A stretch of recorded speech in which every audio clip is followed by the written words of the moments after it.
নিয়মিত আয়োজন খবর প্রতিদিন দেখবার আমন্ত্রণ জানাচ্ছি। আজ খবর প্রতিদিনের সাপ্তাহিক বিশেষ আয়োজন।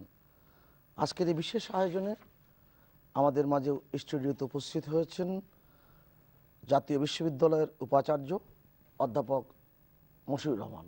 অধ্যাপক মশিউর রহমান, আপনাকে স্বাগত জানাচ্ছেন। আরও আমাদের মাঝে স্টুডিওতে উপস্থিত হয়েছেন লেফটেন্যান্ট কর্নেল সাজ্জাদ আলী জহির, বীর প্রতীক। আপনাকে অসংখ্য ধন্যবাদ।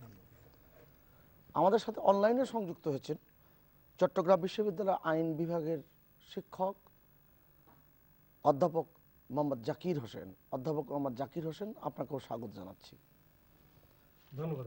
দর্শক, এ পর্যায়ে বাংলাদেশ টেলিভিশন সহ কয়েকটি টেলিভিশনের প্রচারিত সংবাদ বিবরণীর নির্বাচিত অংশ আপনাদের সামনে উপস্থাপন করছি। একটু দেখে নিতে চাই, 2023 সালের 28শে মে অর্থাৎ গত বছর বঙ্গবন্ধু শেখ মুজিবুর রহমানের জুলিও শান্তি পদক প্রাপ্তির 50 বছর পূর্তি উপলক্ষে বঙ্গবন্ধু কন্যা মাননীয় প্রধানমন্ত্রী শেখ হাসিনা যে ভাষণ দিয়েছিলেন তার কিছুটা অংশ। জাতির পিতা সবসময় মানুষের কল্যাণে নিজের জীবনকে উৎসর্গ করেছেন।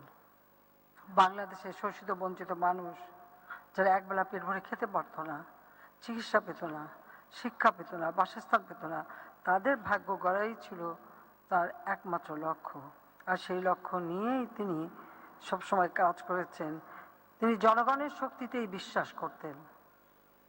তিনি বলেছিলেন, আমি কোট করছি, আমি কোনোদিন বিশ্বাস করি না, আমার বাংলাদেশের মানুষও বিশ্বাস করে না যে বন্দুকের নলই হলো ক্ষমতার উৎস। আমরা বিশ্বাস করি জনগণই হলো শক্তির উৎস। জুলিও করি শান্তি পদক, এই পদক সে সময় শান্তির জন্য বিশ্ব নেতৃবৃন্দ এই বিশ্ব শান্তি পরিষদ গড়ে তুলেছিলেন এবং সেখানে অনেক নেতৃবৃন্দকে, বিশিষ্টজনকে এই পুরস্কার দেওয়া হয়। পারমাণবিক অস্ত্র প্রতিযোগিতা রোধ, সাম্য, মৈত্রী, গণতন্ত্র রক্ষা এবং বিশ্ব শান্তি প্রতিষ্ঠায় বঙ্গবন্ধু শেখ মুজিবের অবদানের স্বীকৃতি স্বরূপ বিশ্ব শান্তি পরিষদ তাকে জুলিও করি পদকে ভূষিত করেছিল। জাতির পিতা বঙ্গবন্ধু শেখ মুজিব তার এই পুরস্কার বাংলাদেশের জনগণকে উৎসর্গ করেছিলেন, কারণ জনগণকে তিনি গভীরভাবে ভালোবেসেছেন। আপনারা শুনেছেন যে পর্যন্ত যে কারা এই পদক তখন পেয়েছিলেন Fidel Castro, Yasser Arafat, Salvador Allende, Nelson Mandela, Jawaharlal Nehru, Martin Luther King, Leonid Brezhnev, Mother Teresa, Pablo Neruda, Shrimati Indira Gandhi সহ বিশ্ববর্ণ ব্যক্তিবর্গ। শান্তি পরিষদের তৎকালীন মহাসচিব রমেশ চন্দ্র চন্দ তিনি বলেছিলেন, শেখ মুজিব শুধু বঙ্গবন্ধু নন, তিনি বিশ্ববন্ধু। বাংলাদেশের মানুষ সবসময় আমরা শান্তিতে বিশ্বাস করি। আমরা দেশকে অর্থনৈতিকভাবে উন্নত করতে চাই। 2008 সালের নির্বাচনের পর থেকে এ পর্যন্ত বাংলাদেশে একটা শান্তিপূর্ণ গণতান্ত্রিক পরিবেশ বিরাজমান বলেই আজকে বাংলাদেশ আর্থসামাজিক উন্নয়ন করতে সক্ষম হয়েছে। জাতির পিতার প্রতি আমি শ্রদ্ধা জানাই। তিনি শান্তি পুরস্কার পেয়েছেন, শান্তির বাণী শুনিয়েছেন, কিন্তু নিজেকে জীবনটা দিতে হয়েছে। আমরা আর চাই না অশান্তি, সংঘাত। আমরা চাই মানুষের জীবনের উন্নতি এবং সেই কামনাই আমরা সব সময় করি। আজকে জাতির পিতা শান্তি পুরস্কার পেয়েছেন। আমি জানি একটা প্রস্তাব এসেছে শান্তি পুরস্কার আমাদের পক্ষ থেকে দেওয়ার। আমরা অবশ্যই এই ব্যাপারে যথাযথ ব্যবস্থা নিয়ে সারা বিশ্বে যারা শান্তির জন্য কাজ করবে বা আমার দেশে যারা শান্তির জন্য কাজ করবে তাদেরকে অবশ্যই আমরা সম্মান দেব। একটা জাতির পিতা বঙ্গবন্ধু শেখ মুজিব শান্তি পুরস্কার, এটা আমরা দেওয়ার ব্যবস্থা নেব, এইটুকু শুধু আমি বলতে পারি। লেফটেন্যান্ট কর্নেল কাজী সাজ্জাদ আলী জহির, বীর প্রতীক, আপনার একটি অসাধারণ লেখা বই আমার হাতেই রয়েছে এবং বিশিষ্ট লেখক শঙ্করের অনেক বছর আগে লেখা একটি বই, কত অজানারে। বেশ কয়েকবার পড়েছি ছাত্র জীবনে। যারা এই বইটি পড়বেন, বঙ্গবন্ধুর এই জুলিও কুরি শান্তি পদকের নিয়ে কত অজানা তথ্য আপনার বইয়ে সংযোজিত হয়েছে। মাননীয় প্রধানমন্ত্রীর ভাষণের অংশ বিশেষ দেখলাম, আপনি যদি আলোচনাটি শুরু করেন। যুদ্ধ হত্যা করে, নারী হত্যা করে, পুরুষ হত্যা করে, ভালোবাসা হত্যা করে, আর সবচেয়ে বেশি হত্যা করে ইতিহাসকে। যদি যুদ্ধের পরে আমরা ইতিহাস চর্চা সঠিকভাবে না করি, আমরা সবাই জানি স্বাধীনতার ৩.৫ বছর পরে বঙ্গবন্ধু, তার পরিবার, তার আত্মীয় স্বজন সবাইকে হত্যা করা হয়েছিল। তারপরে বলা হয় হিস্ট্রি টুকে ব্যাকসিট। বঙ্গবন্ধুর এই যে বিশাল অর্জন, এটাকে আমরা ছুঁড়ে ফেলে দিয়েছিলাম এই দেশের কিছু সংখ্যক কুলাঙ্গাররা, সামরিক শাসকরা। আসলে বঙ্গবন্ধুর এই পদকটা পাওয়াটা সঠিক সিদ্ধান্ত ছিল। মাননীয় প্রধানমন্ত্রীর ভাষণে শুনলাম আমরা বিশ্বের শ্রেষ্ঠ মহানায়করা এটা পেয়েছিলেন। আর সেই দিন থেকে তিনি তো আর বঙ্গবন্ধু রইলেন না, তিনি বিশ্ববন্ধু হয়ে গেলেন। আসলে তার জীবনটাই ছিল সংগ্রামের এবং শান্তির। ছোট বয়স থেকে আরম্ভ করে যে মানুষের কল্যাণ যে কাজ করেছেন, নিভৃতে কাজ করেছেন। আমরা দেখছি যখন কলকাতাতে ভীষণ রায়ট হচ্ছে, সরওয়ার্দী সাহেব ডেকে বললেন, মুজিবর তোমার ছাত্র সেনাদের নিয়ে আসো, রায়ট কন্ট্রোল করো। এটা তিনি করলেন। তারপরে বললেন, বিহারে চিফ মিনিস্টার বলছেন বিহারে মুসলমানরা খুব অসুবিধার মধ্যে আছে, তুমি তোমার দল নিয়ে বিহারে যাও। সেখানে তিনি রায়টের এফেক্টেড লোকজনকে সাহায্য করলেন। তারপরে তাকে অনেকগুলো ট্রেন দিয়ে দিলেন। সেই ট্রেনে করে তিনি এই মুসলিম সম্প্রদায়ের লোকরা বিহারিদেরকে নিয়ে কলকাতাতে, আসানসোলে, মুর্শিদাবাদে, বনগাঁয়ে নিয়ে এসেছিলেন। তখন কিন্তু বঙ্গবন্ধু ভীষণ জনপ্রিয় ছিলেন বিহারি কমিউনিটির কাছে। 1948 একটা ঘটনা বলতে চাই। ফেব্রুয়ারি মাসে একটা বিশাল মিছিল যাচ্ছিল। তখন তো ঢাকার একটা মেইন রোড ছিল বাংলা একাডেমির সামনের রাস্তাটা। সামনে একটা লম্বা নেতা, তরুণ, আর পিছনে হাজার হাজার মানুষ। স্লোগান ছিল কিন্তু উর্দুতে। স্লোগান ছিল এ আজাদি ঝুটা হায়, লাখো ইনসান ভুকা হায়। সামনে নেতৃত্ব দিচ্ছিলেন কিন্তু বঙ্গবন্ধু শেখ মুজিব। তিনি তো সবারই নেতা ছিলেন। পরবর্তীতে আইএসএ চক্রান্তে তারা সরে গেছিল। তিনি বাংলার মানুষের জন্য সব কিছুই করেছেন এবং তার প্রতিটি পদক্ষেপ ছিল শান্তির জন্য। 1952 সনে তিনি গেছিলেন চিলিতে, তারপরে 54 সনে গেছিলেন স্টকহোলমে এই শান্তি আলোচনা করার জন্য। এই শান্তির জন্য তিনি বারবার করে পাকিস্তানিদের বলেছিলেন, করাচিতে গিয়ে, লাহোরে গিয়ে জুলুম মাত করো ভাই। শেষ দিন পর্যন্ত চেষ্টা করেছেন যেন শান্তি প্রতিষ্ঠা হয়। কিন্তু চোর না শুনে ধর্মের কাহিনী, তারা অপারেশন সার্চলাইট শুরু করে দিল। তারপরেও তিনি কিন্তু বাংলাদেশ স্বাধীন হওয়ার পরে তিনি সবার প্রতি বন্ধুত্বর হাত বাড়িয়েছিলেন। তো বঙ্গবন্ধুর জুলিও কুরি অ্যাওয়ার্ডটা যেটা ছিল, সেটা মোস্ট ওয়েল ডিজার্ভ বলে মনে করি আমি। বিশ্বের নেতাদের সঙ্গে তিনি শান্তির প্রতিষ্ঠার জন্য চেষ্টা তাদের সঙ্গে তিনি অন্যতম একজন অমহানায়ক ছিলেন। তার জন্য এই বইটা আমি লিখেছিলাম, কারণ আমি মনে করেছিলাম তার এই পদকটা হয়তো হারিয়ে যাবে। তো যাই হোক, আপনি দেখেছেন, এটা ধন্যবাদ আপনাকে। আপনাকে অসংখ্য ধন্যবাদ। সঞ্চালনার দায়িত্ব পালন করতে গিয়ে অনেক সময় বক্তাকে থামিয়ে দিতে হয়, কেন আরও বক্তার সংযুক্ততা থাকে। 1972 সালের 10ই অক্টোবর আপনি যেটা যথার্থভাবে উল্লেখ করলেন, চিলি রাজধানী সান্তিয়াগোতে বিশ্ব শান্তি পরিষদের যে প্রেসিডিয়ামে বৈঠক হয়েছিল, সেখানে বঙ্গবন্ধু শেখ মুজিবুর রহমানকে যখন এই পদকে ভূষিত করা হয়, বিশ্বের 140টি দেশের প্রতিনিধিরা উপস্থিত ছিলেন এবং 200 প্রতিনিধি উপস্থিত ছিলেন। ইতিহাসগুলো আজকের প্রজন্মের জানা প্রয়োজন, যে কারণে আপনার বইয়ের আলোচনা থেকে শুরু করেছি। অধ্যাপক জাকির হোসেন, আপনার কাছে একটু এই বিষয়টাই আনতে চাই। বঙ্গবন্ধু শেখ মুজিবুর রহমানের যে ডায়েরি, সেই ডায়েরি থেকে মাননীয় প্রধানমন্ত্রী 3টি বই আমাদেরকে উপহার দিয়েছেন এবং প্রথম যে বইটি অসমাপ্ত আত্মজীবনীর একেবারে প্রথমেই বঙ্গবন্ধুর অসাধারণ একটি লিখিত বক্তব্য ওখানে স্বাক্ষর সহ আছে, আমরা সবাই দেখেছি। একজন মানুষ হিসেবে সমগ্র মানব জাতি নিয়েই আমি ভাবি, একজন বাঙালি হিসেবে যা কিছু বাঙালিদের সঙ্গে সম্পর্কিত তাই আমাকে গভীরভাবে ভাবায়। এই নিরন্তর সম্প্রীতির উৎস ভালোবাসা, অক্ষয় ভালোবাসা, যে ভালোবাসা আমার রাজনীতি, আমার অস্তিত্বকে অর্থবহ করে তোলে। মানে এই দার্শনিক উক্তি এত সহজ সরলভাবে তিনি উপস্থাপন করেছেন, আর আমরা যে আলোচনায় আছি সেখানে যদি আপনি যদি সংযুক্ত হন। জি, ধন্যবাদ আপনাকে। আপনি যেমন রেফারেন্স দিচ্ছিলেন যে 1972 সালে 10ই অক্টোবর যখন এই সিদ্ধান্তটি গৃহীত হয়, তখন 140টি দেশের এই বিশ্ব শান্তি পরিষদের যে প্রতিনিধিরা, সেটা 140টি দেশ থেকে 200 জন প্রতিনিধি এসেছিলেন, সেখানে সিদ্ধান্তটা গ্রহণ করা হয়। একটি ভালো জিনিস লক্ষ্য করেন, যখন এই সিদ্ধান্তটি গ্রহণ করা হয় 72 সালে, এবং যখন 1973 সালের এই দিনে যখন শান্তি পুরস্কার প্রদান করা হচ্ছে, শান্তি পদক পুরস্কার প্রদান করা হচ্ছে, সেই সময় কিন্তু বাংলাদেশ জাতিসংঘের সদস্যপদ লাভ করেন।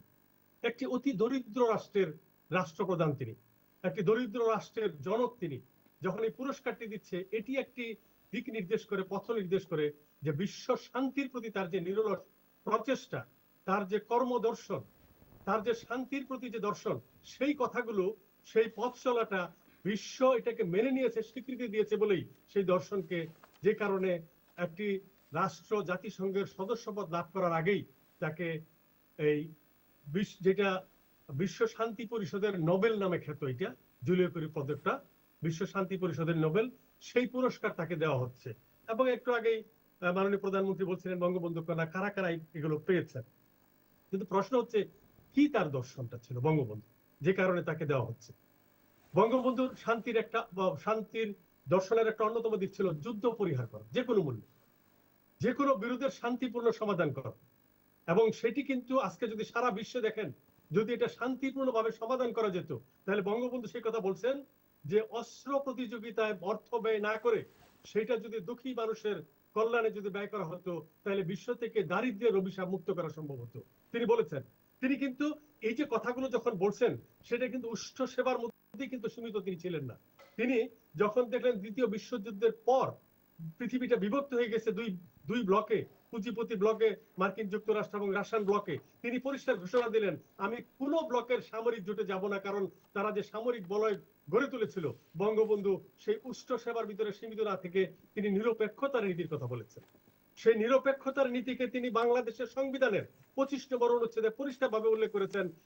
যুদ্ধ পরিহারের করার কথা বলেছেন, জাতীয় সার্বভৌমত্বের কথা বলেছেন, সার্বভৌম সমতার কথা বলেছেন, তারপরে বলেছেন যে কোনো বিরুদ্ধে শান্তিপূর্ণ সমাধানের কথা বলেছেন, কোন রাষ্ট্রে হস্তক্ষেপ করা যাবে না বলেছেন। আবার একই সঙ্গে আন্তর্জাতিক যে সমস্ত আইন আছে, জাতিসংঘের নীতিমালা আছে, সেগুলোকে মেনে চলার কথা বলেছেন। কাজেই অধ্যাপক জাকির হোসেন, আপনি যথার্থই বলছেন।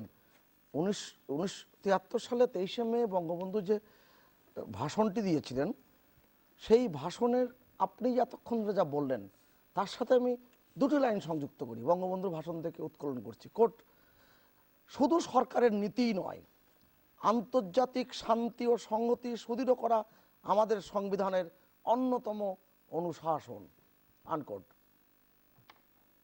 মানে এগুলো ভাবলেই অবাক লাগে। বঙ্গবন্ধু ভাষণে বলছেন যে আমি 1952 সালে পিকিংয়ে প্রথম এশীয় প্রশান্ত মহাসাগরীয় অঞ্চলীয় শান্তি সম্মেলনের প্রতিনিধি ছিলাম। বিশ্ব শান্তি পরিষদের 1956 সালে স্টকহোমের সম্মেলনে আমি যোগ দিয়েছিলাম। একই সাথে এটাও সুস্পষ্ট উল্লেখ করতে চাই, বিশ্ব শান্তি আমার জীবন দর্শনের মূলনীতি। অধ্যাপক জাকির হোসেন, আমি আপনাকে এই জায়গায় থামিয়ে অধ্যাপক মশিউর রহমানের কাছ থেকে একটু শুনে আসি। অধ্যাপক মশিউর রহমান। ধন্যবাদ। আপনি আসলে এই বিষয়ের যে একটা এই মাত্র যে জায়গাটা উল্লেখ করলেন, যে বঙ্গবন্ধু, আমাদের সম্মানিত দুজন আলোচকই এ বিষয়ের বহু বিষয়গুলো টেনে এনেছেন। 52 সালে তিনি পিকিংয়ে, 56 সালে তিনি স্টকহোমে, এই দুটো শান্তি সম্মেলনে তখন যোগদান করেছেন। 73-এ এসে তার স্বীকৃতি ঠিকই, কিন্তু ওই সময় তার যে অংশগ্রহণ এবং দুটো সম্মেলনে একটা মানুষের বিশ্ব শান্তির বিষয়ে কতটা সচেতনতা থাকলে এবং কতটা কমিটমেন্ট থাকলে এই দুটো সম্মেলনে যোগদানের সুযোগ এবং নিজে সেখানে গিয়ে সক্রিয়ভাবে অংশগ্রহণ করা, এর মধ্য দিয়েই বঙ্গবন্ধুর, যেটি আমাদের সম্মানিত আলোচক বললেন, যে আসলে তার বেড়ে ওঠার মধ্যে বিশ্ব বিখ্যাত সম্পর্কে স্পষ্ট ধারণা যে পৃথিবীর আগামীর পথ চলা কি, একটা স্পষ্ট বিভাজন যেখানে পুঁজিবাদী সমাজতান্ত্রিক ব্লক, এবং এইখানটায় তিনি স্পষ্টত যে বলতে পারছেন যে সাম্রাজ্যবাদী ব্যবস্থার ছোবলে বিশ্ব শান্তি যে বিঘ্নিত হয়, সেই বিশ্ব বিখ্যাতার মধ্যে তার তারুণ্য, তার বেড়ে ওঠা, তার মধ্য দিয়ে এটি একেবারে অস্থিমজ্জায় এটা ছিল। এবং সে কারণে, এবং এই বিশ্ববিখ্যাত পেছনের কারণটি দেখুন যে শৈশবের বঙ্গবন্ধু বলছেন যে আমার ব্যাগে সবসময় পত্রিকার কাটিং আর একটা বই থাকতো। তিনি তার আত্মজীবনীতেই বলছেন যে তার বাড়িতে অনেকগুলো পত্রিকা রাখা হতো। এই যে পড়াশোনার মধ্যে দিয়ে বড় ওঠা, একটা লোক জেলখানায় থাকছে, তার সেই জেলখানার অভিজ্ঞতার, তিক্ত অভিজ্ঞতার মধ্যে বলছে জেলখানায় কি শুধুমাত্র এই চটুল বই থাকবে, ভালো বই পড়বার মতো থাকবে না। এই কেন তার মধ্যে এই চাহিদাটা, এই আকাঙ্ক্ষাটা, তার মূল কারণ যে বঙ্গবন্ধুর মধ্যে একটা বিশ্ববিখ্যা তৈরি হওয়া, সেজন্য যা যা জ্ঞান অর্জন, বাস্তব অভিজ্ঞতা, সেটি তিনি যেমন করেছেন, আরেকটি আপনি যে কথাটি বলেছেন তার মধ্যে একটা দর্শন তৈরি হয়েছে। এই যে রাজনীতির দর্শন, সেটিকে তিনি একেবারে মূল জায়গায় আনতে পেরেছেন, বিশ্ব শান্তি প্রতিষ্ঠা। এবং বিশ্ব শান্তি প্রতিষ্ঠা, সাম্রাজ্যবাদী ছোবল যে আছে এখানে, তিনি নিজে সেই যে পাকিস্তানি 23 বছরের শাসনের জাতাকল, তার মধ্যে তিনি বলেছে বারংবার আমরা এই যে অন্যদের দ্বারা শাসিত হচ্ছি, কখনো ব্রিটিশের শাসন, পাকিস্তানি শাসন, ঔপনিবেশিক শাসন, সাম্রাজ্যবাদী ব্যবস্থা, এই সব কিছু যেখানেই অব্যবস্থা, যেখানেই শোষণ, যেখানেই নির্যাতন, সেখানেই তার একটা অবস্থান। এই জায়গাটাতে বঙ্গবন্ধুর মধ্যে ওই ভিক্ষার বহিঃপ্রকাশ ঘটেছে। এবং সে কারণেই 73 সালে এই যে জুলিও কুরি সম্মাননা তিনি পান, যেটা 72 সালের 10ই অক্টোবরে সিদ্ধান্ত গৃহীত হয়। এবং এই যে বঙ্গবন্ধুর বিশ্ব শান্তির সঙ্গে সম্পৃক্ততা, এটি এমন না যে তিনি দেশ স্বাধীন করেছেন তারপরে বিশ্ব শান্তির সঙ্গে তার সম্পর্ক, তা নয়, বরং এই পর্ষদের সঙ্গে তার যে আগে থেকেই ঘনিষ্ঠতা, এবং আমাদের মুক্তিযুদ্ধের সময় সেই বিশ্ব শান্তি পর্ষদের আমাদের প্রতি একটা সমর্থন ছিল। এবং বঙ্গবন্ধুকে সেদিন বঙ্গবন্ধুর জায়গা থেকে তিনি বিশ্ববন্ধু এই উপাধি পর্যন্ততে যাওয়া, এবং ওই একটা বক্তব্য তো বোঝা যায় একটা মানুষের, ওই যে ভিক্ষার কথা আমি বলছি, পৃথিবী আজ দুভাগে বিভক্ত, শোষক আর শোষিত, আমি শোষিতের পক্ষে। ওই পুঁজিবাদী ব্যবস্থার ওই কাঠামোর মধ্যে থেকে আমি শোষিতের পক্ষে, এটি বলার দৃঢ়তা থাকতে হয়। এবং বঙ্গবন্ধু এটি পেরেছেন। নিরপেক্ষ সম্মেলনের ভাষণের কথা বলছেন, এটা 1973 সালে, এবং সেটা 5 থেকে 9 সেপ্টেম্বরে অনুষ্ঠিত হয়েছিল আলজেরিয়াসের রাজধানীতে। আমি আপনার কাছে ফিরে আসবো। আমি প্রথমে বলেছি যে আপনার কাছে অন্তত আমি ব্যক্তিগতভাবে অনেক ঋণী, মনে করতাম বঙ্গবন্ধু সম্বন্ধে অনেক কিছু জেনে ফেলেছি, কিন্তু আমি বললাম সেই শঙ্করের বিখ্যাত বইয়ের নাম অনুসারে কত অজানা রে। 1973 সালে যে আরব ইসরায়েল যুদ্ধ হয়েছিল, এবং 19 দিনব্যাপী যে যুদ্ধ, যেটা চতুর্থ আরব ইসরায়েল যুদ্ধ, সেই যুদ্ধের সময় একমাত্র সরকার প্রধান রাষ্ট্রনায়ক বঙ্গবন্ধু শেখ মুজিব বাংলাদেশ থেকে 28 জনের একটি দল পাঠিয়েছিলেন, চিকিৎসক দল, এবং তার মধ্যে একজন সুস্থ সবলভাবে বেঁচে আছেন, যিনি নেতৃত্ব পর্যায়ে গিয়েছিলেন, রাষ্ট্রদূত মোহাম্মদ জমির। এবং এই তথ্যগুলো আপনার বইয়ে কিন্তু সংযোজিত হয়েছে। এই কথাগুলো যদি আপনি জনগণ, এটা খুবই একটা জরুরি জিনিস। আরব বিশ্ব তখন আমাদের রিকগনাইজ করছিল না, কিন্তু বঙ্গবন্ধু, ডাইরেক্টর মিস্টার জমির, আর আরেকজন ছিল ব্রিগেডিয়ার খুরশিদ, তখন তিনি ছিলেন একজন মেজর, ডেকে বললেন আরব বিশ্বের মানুষরা অত্যাচারের মধ্যে আছে, আমাদের সৈন্য পাঠাতে পারি না, কিন্তু তোমরা একটা মেডিকেল টিম রেডি করো ইমিডিয়েটলি। একটা মেডিকেল টিমকে রেডি করো 28 জনের, প্লেনে করে পাঠানো কোথায়, লিবিয়াতে। মানে তখন সেখানে খুরশিদউদ্দিন আহমেদ, আপনার বইয়ের ভাষ্য, ওনার কথাই বলছি, তিনি director medical services, acting director ছিলেন। জি, এক্স্যাক্টলি। খুবই সাহসী ব্যক্তি। তাকে তো বঙ্গবন্ধু তাকে ডেকে বলেছিলেন, তুমি মুক্তিযুদ্ধ করেছো, এখন আরেকটা যুদ্ধে পাঠাচ্ছি তোমাকে। তারা সেখান থেকে লিবিয়াতে ল্যান্ড করতে পারলো না, তারা ইয়েতে চলে গেল গোলান হাইটসের কাছে। সেখানে গিয়ে তারা ট্রাকে করে, তখন গোলান হাইটে ভীষণ যুদ্ধ চলছে, তার পিছনে একটা কলেজের মধ্যে একটা হাসপাতাল বানিয়েছিলেন। দীর্ঘ 31 দিন ধরে তারা অক্লান্ত পরিশ্রম করেছে, মুজাহিদিনদের চিকিৎসা করেছেন, সৈন্যদূতিক 22 অক্টোবর থেকে 22 নভেম্বর। একেবারে। এরপর একটা ঘটনা হলো স্যার, এটা অনেকেই জানে না। এই 31 দিন পরে জুম্মার নামাজের সময় উমাইয়াদ গ্র্যান্ড মস্ক বলা হয় যেটাকে, দামাস্কাসের, এটা বিশাল মস্ক এবং অনেকে বলে হযরত আলী রাদিয়াল্লাহু আনহু এখানে উনি নামাজ পড়েছিলেন। সেই মসজিদের যে গ্র্যান্ড মুফতি ইসলামিক ওয়ার্ল্ডে, তার অনেক সুনাম। তিনি নামাজের পরে, খুতবার সময় নামাজের পরেও একটা লেকচার দিয়েছিলেন, বলেছিলেন আমরা এই দেশটাকে নিয়ে, বাংলাদেশ, এই দেশের মানুষরা আমাদের জন্য মেডিকেল টিম পাঠিয়েছে, তারা অক্লান্ত পরিশ্রম করে বহু মানুষের জীবন বাঁচিয়েছে। একটা স্পেশাল প্রেয়ার করেছিলেন তিনি এবং ফতোয়া দিয়েছিলেন। এই ফতোয়াটা পরদিন পুরা মুসলিম বিশ্বে প্রচার হয়ে গেল। এরপর 21টা মুসলিম দেশ আমাদের রিকগনিশন করেছিল। এই যে বিশাল দূরদর্শিতা, একদিকে মানব প্রেম, একদিকে কূটনীতি। সুতরাং একটা ভার্সেটাইল জিনিয়াস ছিলেন তিনি একটা, এটা আমি বলতে চেয়েছিলাম। আপনার কাছে ফিরে আসবো আবার অধ্যাপক জাকির হোসেন। আমি প্রথম যে আলোচনা ছিলাম যে বঙ্গবন্ধুর যে শান্তি দর্শনের প্রথম কথা হচ্ছে যুদ্ধ পরিহার করা। যুদ্ধ পরিহার করাতেই শুধু তিনি যে শান্তি নিশ্চিত হবে সেটা বিশ্বাস করতেন না। তিনি বলতেন absence of war does not give the guarantee of peace. কারণ পৃথিবীতে যতদিন পর্যন্ত ক্ষুধা দারিদ্র থাকবে, তিনি বিশ্বাস করতেন হাংরি ম্যান। কাজেই পৃথিবীতে যতদিন ক্ষুধা থাকবে, দারিদ্র থাকবে, কর্মসংস্থান থাকবে না, ততদিন পর্যন্ত পৃথিবীতে শান্তি আসতে পারে না। যে কথা 1974 সালে তিনি জাতিসংঘে দাঁড়িয়ে পরিষ্কারভাবে বলেছেন, এবং সেই শুধু বলার মধ্যে সীমাবদ্ধ থাকে নাই, তিনি কিন্তু বাংলাদেশের সংবিধান আপনি যদি পড়ে দেখেন 14, 15, 16, 17 অনুচ্ছেদের ভিতরে দেখবেন কৃষক শ্রমিকের মুক্তির কথা বলা হয়েছে, কৃষি বিপ্লবের কথা বলা হয়েছে, গ্রামীণ অর্থনীতি উন্নয়নের কথা বলা হয়েছে, পুষ্টির স্তর উন্নয়নের কথা বলা হয়েছে, জনস্বাস্থ্য উন্নয়নের কথা বলেছে। সবগুলো রাষ্ট্রের দায়িত্ব হিসেবে তিনি ঘোষণা দিয়েছেন যে মৌলিক চাহিদা পূরণ, অন্ন, বস্ত্র, বাসস্থান, শিক্ষা, চিকিৎসা, এটাও রাষ্ট্রের দায়িত্ব। কাজে এটি আরেকটা তার দর্শন, যে দর্শনটার কথা বহু পরে এসে 1994 সালে তৎকালীন যে জাতিসংঘ মহাসচিব ছিলেন ভুট্রুস গালি যখন ডেভেলপমেন্টের সংজ্ঞা দিচ্ছেন, তিনি তখন এই কথা বলছেন শুধুমাত্র যুদ্ধের অনুপস্থিতি শান্তির নিশ্চয়তা দেয় না, কারণ যুদ্ধ ছাড়াও এই যে দারিদ্র আছে, সেই দারিদ্র আমাদেরকে ডেভেলপমেন্ট করতে দেয় না, এটা উন্নয়নের একটা বড় শত্রু হিসেবে আসে। তৃতীয় উপাদান ছিল বঙ্গবন্ধুর যে শান্তির দর্শনের, সেটা ছিল অসাম্প্রদায়িকতা। বঙ্গবন্ধু মনে করতেন সাম্প্রদায়িকতা হচ্ছে শান্তির সবচেয়ে বড় শত্রু। যে কারণে তিনি বলছেন ধর্মীয় সহিংসতা, তিনি বলছেন ধর্মের নামে রাজনীতি, ধর্মের অপব্যাখ্যাকে তিনি এইটার বিরুদ্ধে, যে বাংলাদেশের সংবিধানে অসাম্প্রদায়িকতা তথা ধর্ম নিরপেক্ষতার বন্ধ নিষিদ্ধ করার কথা তিনি বলেছেন। এবং শুধু এখানেই থেমে থাকেন নাই, তিনি যখন বক্তৃতা বিবৃতি দিতেন তখন বলতেন যে পারস্পরিক সহাবস্থান সব ধর্মের, শুধু তাই নয়, ধর্মীয় সংখ্যাগুরু যারা, তাদের একটা দায়িত্ব রয়েছে, ধর্মীয় সংখ্যালঘু যারা আছে তাদের রক্ষা করার জন্য দায়িত্ব রয়েছে।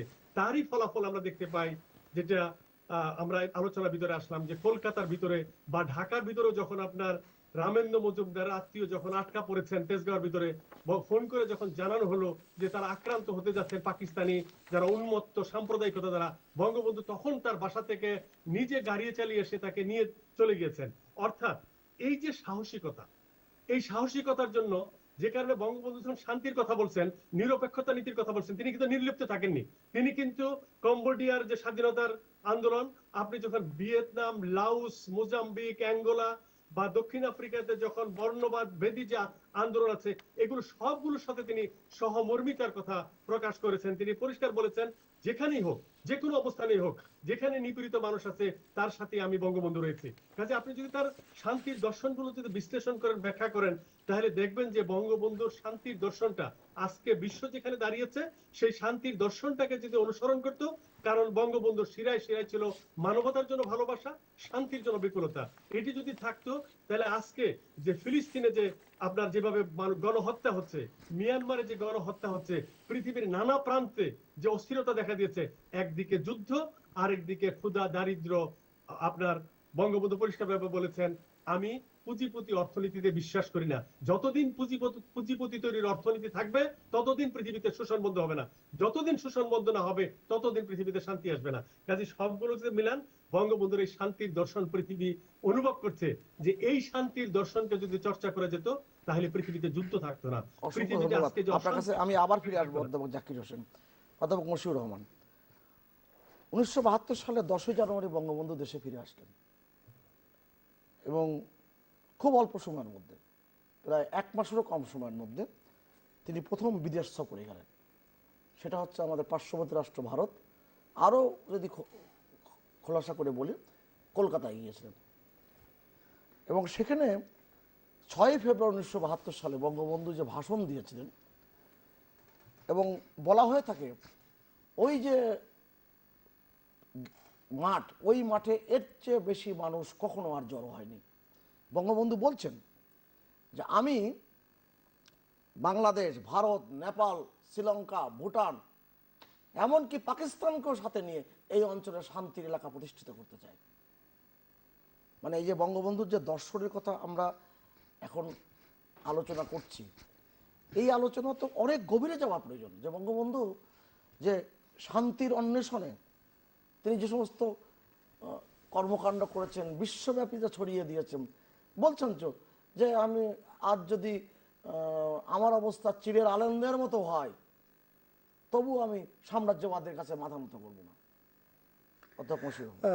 বঙ্গবন্ধুর মধ্যে একটা কোমলতা যেমন ছিল, নিঃসন্দেহে গভীর দেশপ্রেম, কোমল মনোবৃত্তি, কিন্তু চিন্তা চেতনায় তার যে কঠোর অবস্থান, যেটি আপনি আপনার সর্বশেষ বক্তব্যে বলেছেন, যে কোনো রকমের আত্মত্যাগের জন্য কঠোর অবস্থানে যাওয়া তার যে দৃঢ়তা ছিল। অন্যদিকে যেটা বলছিলেন আপনি, যে কলকাতায় সেদিনের সেই যে জনস্রোত, আজও কলকাতা সেটাই ভাবে যে ওই রকম স্পন্দিত আর কোনো সমাবেশ কখনো হয়েছে কিনা, এবং বঙ্গবন্ধুর সেখানকার যে উচ্চারণ, সেখানকার যে অবস্থান এবং এই উপমহাদেশের ঐক্য গড়ে তোলা, আসলে তার আমরা এখনো যদি বলি, সমকালীন বিশ্বেরও যদি আমরা নেতৃত্বের গুণাবলী বলি, আজও সারা পৃথিবীতে কজন নেতা তৈরি হয়েছে যারা বঙ্গবন্ধুর ওই গুণাবলীকে ধারণ করতে পেরেছে। একেবারে একজন ক্যারিসমেটিক লিডারের মধ্যে যেসব গুণাবলী থাকা দরকার, সম্মোহনী শক্তি, নেতা, একটা রেশনাল সোসাইটির অনেক ভালো ভালো নেতা তৈরি হয়। আমরা যদি এই অতি সম্প্রতি ওবামার কথা বলি, ক্লিন্টনের কথা বলি, অনেকে রেশনাল লিডার হিসেবে একটা যৌক্তিক সমাজের নেতা, একটা কাঠামোর মধ্যে চলে, নেতা হয়, রাষ্ট্র পরিচালনা করে, চলে যায়, কিন্তু বিশ্বব্যাপী প্রভাব ফেলে অল্প কিছু ক্যারিসমেটিক লিডার। বঙ্গবন্ধু ঠিক সেই ক্যারিসমেটিক লিডার ছিলেন, যিনি স্বল্প সময় পেয়েছেন রাজনীতিতে, রাষ্ট্র প্রতিষ্ঠায়, সমাজ পরিবর্তনে, কিন্তু যখন যেটা হাত দিয়েছেন সেটি, আপনি এই সমাবেশের কথা যেমন বলছেন, আমি যদি ওই কলকাতার স্মৃতি বিজড়িত, পরবর্তীতে তিনি এই যে ছাত্রলীগ গঠন, আওয়ামী লীগ গঠন, রাষ্ট্র গঠন বাংলাদেশ, এমনকি দ্বিতীয় বিপ্লবের সমাজ গঠন, এই প্রত্যেকটা জায়গায় কিন্তু তিনি ওই সম্মোহনের শক্তিটার প্রভাব রাখতে পেরেছেন। এবং সেটি তিনি ওই যে প্রয়োজন হলে পাকিস্তানকেও সাথে নিয়ে করব, আবার একইভাবে তিনি বাংলাদেশের আভ্যন্তরীণ রাজনীতি করেছেন, ভিন্ন মতের মানুষের প্রতি তার ওই শ্রদ্ধাটা রাখা, তাকে অন্তর্ভুক্তি করা, এর মধ্য দিয়ে, অর্থাৎ একটা নেতৃত্ব গড়ে ওঠার জন্য যে ইনক্লুসিভ অ্যাপ্রোচ থাকতে হয়, সোসাইটি করতে যেমন ইনক্লুসিভ অ্যাপ্রোচ থাকতে হয়, লিডারকেও ইনক্লুসিভ অ্যাপ্রোচটা তার মধ্যে ছিল, অন্যথায় পাকিস্তানকেও ওই পরিমাণে ভাবার অ্যাপ্রোচটা তার মধ্যে থাকতো না।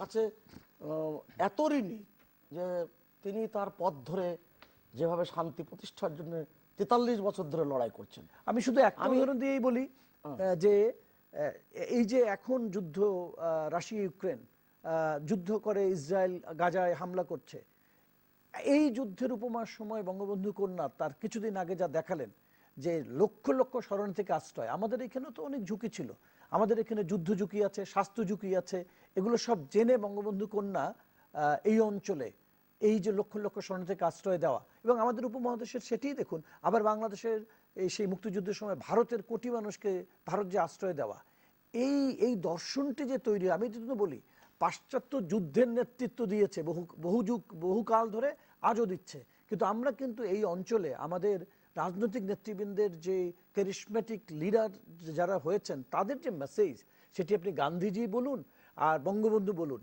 এই মেসেজগুলো উপমহাদেশে কিন্তু একটা সংহতি, একটা পিস বা শান্তির বার্তা দিয়েছে বলে আজও আমরা শান্তির সপক্ষে, যেটি বঙ্গবন্ধু কন্যা জননেত্রী শেখ হাসিনার মধ্যেও প্রতিভাত হয়েছে বলেই তিনি এই শান্তির জায়গাটিকে বেছে নিয়েছেন। নিশ্চয়ই মনে পড়বে এই আমরা যখন আমাদের পররাষ্ট্র মন্ত্রণালয়ের নতুন ভবন উদ্বোধন অনুষ্ঠান, সেখানে মাননীয় প্রধানমন্ত্রী বলছেন রাশিয়াকে শিক্ষা দিতে চান, ভালো কথা, কিন্তু স্যাংশন পাল্টা স্যাংশন দিয়ে পৃথিবীটাকে অস্থির করে ফেলেছেন, মানুষকে অশান্তিতে ডুবিয়েছেন। আমার তো মনে পড়ে না কারণ খোঁজ খবর সবসময় রাখি, পৃথিবীর কোনো সরকার প্রধান, রাষ্ট্রপ্রধান এই উচ্চারণ, সাহসী উচ্চারণ করেননি, সেটা বঙ্গবন্ধু কন্যাই করেছে। আমি আপনার কাছে আবার একবার ফিরে আসার চেষ্টা করব। আমি লেফটেন্যান্ট কর্নেল কাজী সাজ্জাদ জহির, আপনার কাছে আমি ওই জায়গাটা একটু আসতে চাই। বঙ্গবন্ধু শেখ মুজিবুর রহমান আপনার বইয়ের থেকে নেওয়া, আমার কিন্তু সবই আজকে ধার করা। মিশনে যাওয়ার পূর্বে বঙ্গবন্ধু 28 জনের দলকে তার অফিসে আমন্ত্রণ করে তাদের দিক নির্দেশনা দিয়ে বললেন, আপনাদের সফল কর্মকাণ্ডের ওপর নির্ভর করছে অত্যাচারিত মানুষের কল্যাণ এবং বাংলাদেশের সম্মান ও ভবিষ্যতের অনেক সিদ্ধান্ত। অধ্যাপক জাকির হোসেনও এর সাথে যুক্ত হতে পারে, আপনি যদি এখানে উল্লেখ করেন। একেবারে এবং জাতির পিতার ভবিষ্যৎবাণী যে সঠিক হয়েছিল, এবং চিকিৎসকদের সঙ্গে মিশর এবং সিরিয়ার জন্য 4 টন চা তিনি পাঠিয়েছিলেন। তখনকার অর্থনৈতিক প্রেক্ষাপটে বাংলাদেশের 1973 সালে 6 অক্টোবর এটা কি সম্ভব ছিল যদি এরকম নেতৃত্ব না থাকতো? সমস্ত হাসপাতালগুলি থেকে যত ওষুধ, যত সার্জিক্যাল ইকুইপমেন্ট সবই তো পাঠিয়ে দিয়েছিলেন।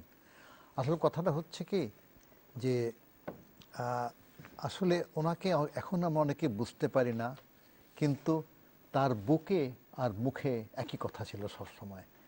তার অনুভূতিটাই তিনি প্রকাশ করতেন। সেই টিমটাকে এত একটা ডেঞ্জারাস মিশনে পাঠালো, তাদের মনোবল ছিল অতি উঁচু। আর এরপরে তো ঘটনা প্রবাহ আমরা সবাই জানি। কিন্তু আরেকটা কথা বলতে চাই, ওনার জীবনের আরেকটা খুব সাহসী সিদ্ধান্ত ছিল। বিশ্বের ইতিহাসে কোনো দেশ যখন আরেকটা দেশে ঢুকে যায় তারা আর যায় না। আমেরিকানরা এখনও জাপান থেকে বের হয়নি, এখনও জার্মানির থেকে বের হয়নি, কিন্তু 3 মাসের পূর্বেই 2 মাস 25 দিনের মধ্যে ভারতীয় সৈন্য এই দেশ থেকে চলে গেছিল। এই যে প্রোফাউন্ড ডিপ্লোমেসি, এই যে সাহসী বক্তব্য, সেটা কি তার এই যে এর জন্য জাতি কি আমরা অকৃতজ্ঞ না তাকে স্মরণ করছি? তাহলে আজকেও কি সেই সুন্দর এই দেশে থাকতো? এটাই তো হয়। কিন্তু আরেকটা জিনিস খেয়াল করবেন যে ভারতীয় অধিনায়করা কি করেছে, একটা ফেয়ারওয়েল প্যারেড হয়েছিল। এটা কাছে আসলে ফেয়ারওয়েল প্যারেড না, ওরা বঙ্গবন্ধু সালাম জানিয়ে দেশ থেকে বিদায় নিয়েছিল। They are not instructed, but উনি একটা সিচুয়েশন ক্রিয়েট করেছিলেন। মিসেস ইন্দিরা গান্ধী বলেছিলেন একটা কথা, madam prime minister, when will you take your soldiers back? তখন মিসেস ইন্দিরা গান্ধী বলেছিলেন আপনার পরবর্তী জন্মদিনের আগেই। আরেকটা বলছেন the way that you want to. তারপরে স্যাম মানিকশকে বলছিলেন গেট ইউর বয়েস ব্যাক। এই যে প্রোফাউন্ড ডিপ্লোমেসি। তারপরে দেখবেন ভারতের সঙ্গে আমরা চুক্তিগুলি যে করলাম, সীমান্ত চুক্তিও করলাম, এক এক করে আমরা আগাচ্ছিলাম। কিন্তু আসল কথা হচ্ছে 3.5 বছরে যে কাজটা উনি করে গেছেন, এরপরে 26 বছরে আমরা সেই কাজটা করতে পারি নাই। অসংখ্য ধন্যবাদ অধ্যাপক জাকির হোসেন। যদিও আমার ঘড়ি আমার চোখ রাঙাচ্ছে, তারপরেও আপনার সাথে কথা বলার উৎসাহ আমার কিন্তু কমেনি। বঙ্গবন্ধু শেখ মুজিবুর রহমান যখন ভারত বিভক্ত হয়ে গেল, পাকিস্তান সেই রাষ্ট্রের তিনি যখন যাত্রা শুরু করলেন, তার মাথার মধ্যে রয়েছে বাংলাদেশ। এই আলোচনা তো অনেক বিস্তৃত, কিন্তু ওই জায়গাটা আমি একটু আলোকপাত করতে চাই। বঙ্গবন্ধু প্রথমে যে এটা অসমাপ্ত আত্মজীবনীতে আমরা পাই, বঙ্গবন্ধু প্রথমে করলেন গণতান্ত্রিক যুবলীগ, এবং তিনি ব্যাখ্যা তিনি তার লেখায় দিয়েছেন, ডায়েরিতে উল্লেখ করেছেন, এবং সেখানে উল্লেখ করছেন তিনি এই গণতান্ত্রিক যুবলীগ করেছেন কমনাল হারমোনি তৈরি করবার জন্য, যাতে হিন্দুরা দেশ ত্যাগ না করে। আপনি যদি এখানে আপনার বক্তব্য আমি আবার বলি, আমার ঘড়ি কিন্তু চোখ রাঙাচ্ছে। আমি 30 সেকেন্ড শুধু বলি যে বঙ্গবন্ধু কন্যার সাহসের কথা বলছিলেন, এখন যে বিশ্বযুদ্ধ, বঙ্গবন্ধুর সাহসটা দেখেন। চায়নাতে গিয়ে চায়নার সরকারকে বলছে, আপনারা আপনাদের দেশে যে নীতি অনুসরণ করেন, আমরা আশা করি অন্য দেশের ক্ষেত্রে আপনারা ভিন্ন নীতি অনুসরণ করবেন না। কিন্তু আমরা দেখতে পাচ্ছি আপনারা আমাদের দেশের ক্ষেত্রে যারা ধনতন্ত্র করে সেই ধনতন্ত্রকে সার্টিফিকেট দিচ্ছেন। আপনারা আমেরিকানদের মতো আপনারা ভিন্ন নীতি করছেন, অনুসরণ করছেন। আমেরিকানরা যেরকম নিজ দেশে গণতন্ত্রের কথা বলে, কিন্তু অন্য দেশে গণতন্ত্রকে হত্যা করে ডিকটেটর বসাইয়ে দেয়। আপনারাও তেমনি এখানে সমাজতন্ত্রের কথা বলছেন, কিন্তু আপনারা নীতিকে অনুসরণ করছেন না। দেখেন চায়নাতে বসে তিনি এই সাহসী কথা উচ্চারণ করছেন। আর যে কথাটি বলছেন বঙ্গবন্ধুর রাজনীতির মূল দর্শনই ছিল, যে কারণে আমি বলছি আমি আবার বলছি পৃথিবীর কোন দেশ, ইভেন ভারতও ছিল না, ধর্ম নিরপেক্ষতার নীতি বাংলাদেশে গ্রহণ করার পর তার পরবর্তীতে ভারতের সংবিধানের ভিতর অন্তর্ভুক্ত করা হয়েছে। এবং পৃথিবীর কোন সংবিধানে ধর্ম নিরপেক্ষতা বলতে আসলে কি বোঝায় সেই ব্যাখ্যা পৃথিবীর কোন সংবিধানে নাই, কিন্তু বাংলাদেশের সংবিধান দেওয়া হয়েছে ধর্মের নামে কোন প্রকার সংগঠন, কোন প্রকার রাজনীতি করা যাবে না, এটা নিষিদ্ধ করা হয়েছিল। এটি একমাত্র বাংলাদেশের সংবিধানে ব্যাখ্যা দেওয়া হয়েছে। আমি আপনাকে যুক্ত করছি, যেহেতু অনুষ্ঠানের একেবারে শেষ পর্যায়ে আমরা 2021 সালে বঙ্গবন্ধুর জন্ম শতবর্ষের একটা আন্তর্জাতিক সেমিনারে লন্ডন স্কুল অফ ইকোনমিক্স যেটা আয়োজন করেছিল, সেখানে অমর্ত্য সেন প্রধান অতিথি ছিলেন। বাংলাদেশ থেকে যুক্ত হয়েছিলেন প্রফেসর রেমান সোমান। অমর্ত্য সেন বলছেন যে subcontinent can learn from Bangabandhu's idea of secularism. Amartya Sen বলছেন তার দেশ ভারত এখন যদি সেটা অনুসরণ করে, ভারতের যেমন মঙ্গল, পার্শ্ববর্তী দেশ প্রতিবেশীদের মঙ্গল, বিশ্বের মঙ্গল, মানব জাতির জন্য মঙ্গল। অধ্যাপক মশিউর রহমান, আমি একটা তথ্য এখানে উল্লেখ করি। 1974 সালে 4 মার্চ, আপনার কাছ থেকে ধার করা কিন্তু এটা, 1974 সালে 4 মার্চ কুমিল্লার দাউদকান্দিতে অনুষ্ঠিত এক জনসভায় বঙ্গবন্ধু বলেছিলেন, এই উপমহাদেশে ভারত, পাকিস্তান, নেপাল, শ্রীলঙ্কার সাথে বাংলাদেশ শান্তিপূর্ণ সহাবস্থান চায়। বাংলাদেশ কোনো দেশের সঙ্গে বিবাদে লিপ্ত না হয়ে আত্মমর্যাদা নিয়ে স্বাধীন ও সার্বভৌম রাষ্ট্র হিসেবে বন্ধুত্বপূর্ণ সম্পর্ক বজায় রাখতে চায়। বাংলাদেশের ব্যাপারে কেউ হস্তক্ষেপ করুক, এটা যেমন তার পছন্দ নয়, তেমনি বাংলাদেশও কারোর ব্যাপারে হস্তক্ষেপ করবে না বলেও তিনি উল্লেখ করেন। অর্থনৈতিক ও কূটনৈতিক কারণেও পাকিস্তানের সঙ্গে সম্পর্ক উন্নয়নের প্রতি দৃষ্টি প্রদান করা হয়, কেননা বাংলাদেশ পরিকল্পনা কমিশনের হিসাব মতে পাকিস্তানের কাছে বাংলাদেশের আর্থিক পাওনা ছিল প্রায় 257 কোটি 57 লক্ষ টাকা, যদিও আজও পর্যন্ত বাংলাদেশ তার ন্যায্য পাওনা পরিশোধ করেনি, পাকিস্তান ন্যায্য পাওনা পরিশোধ করেনি। আপনি যেই অংশটুকুন পড়লেন তার মধ্যে থেকে আমি তাৎক্ষণিকভাবে যদি এভাবে বলি, বঙ্গবন্ধুর ওই অভিব্যক্তি, ওই অবস্থানের কারণেই আজকে বাংলাদেশ ভারত এবং চায়নার পাশাপাশি দেখুন মিয়ানমার, শ্রীলঙ্কা, যেখানে শতভাগ শিক্ষায় পৌঁছে গিয়েছিল, অর্থনৈতিক ভিত্তি দাঁড় করাতে পারেনি।